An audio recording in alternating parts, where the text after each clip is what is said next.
বর্তমান রাজ্য সরকার বলেছে রাজ্যকে নেশামুক্ত ত্রিপুরা হিসেবে গড়ে তুলবে, কিন্তু রাজ্য সরকার বুড়ো আঙ্গুল দেখিয়ে কিছু নেশা কারবারি দিনের পর দিন নেশার রমরমা বাণিজ্য চালিয়ে যাচ্ছে।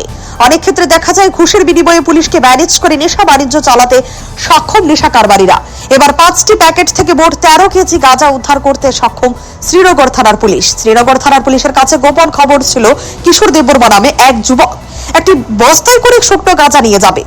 সেই খবরের ভিত্তিতে আমতলী থানার এসডিপিও এবং শ্রীনগর থানার পুলিশ থানা এলাকায় একটি জঙ্গলে উত পেতে বসে থাকে। ঠিক তখন কিশোর দেববর্মা নামক এক যুবক মাথায় একটি বস্তা নিয়ে যাওয়ার সময় পুলিশ বস্তা সহ ওই যুবককে আটক করে।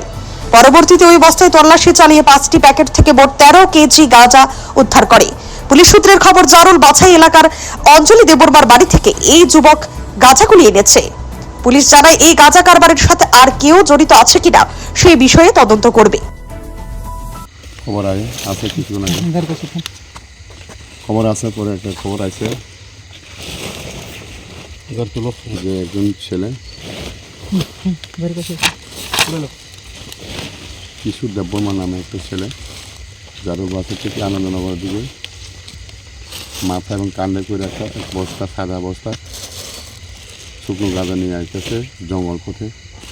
আমার কাছে খবর পাওয়ার পরে আমরা জঙ্গলের মধ্যে অ্যাম্বুশ পাতি অ্যাম্বুশে বসি এবং আসার পরে একটা ছেলে কাণ্ডে করে একটা বস্তা নিয়ে আসতেছি, ওনাকে আটক করলাম। আটক করার পরে বস্তার মধ্যে দেখি তল্লাশি করে দেখি যে এটার মধ্যে বস্তার মধ্যে শুকনো গাঁজা আছে।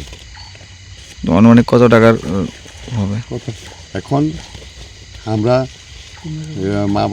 মাপার মেশিন টেশিন জোগাড় করে মেপে দেখছি কেজির মতো শুকনো গাঁজা পাইছে একটা সাদা বস্তার মধ্যে। টোটাল প্লাস্টিক প্যাকেট আছে এখানে মধ্যে 8টা প্যাকেট।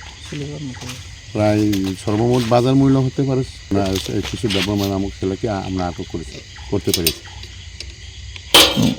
আর কারো কারো নাম দাম কিছু জানা গেছে কোথায় থেকে? এখন তদন্তে দেখা যাবে, ইনভেস্টিগেশন করলে আমরা এখন ওনার বিরুদ্ধে একটা লফুল অ্যাকশন আমরা এফআইআর নেব।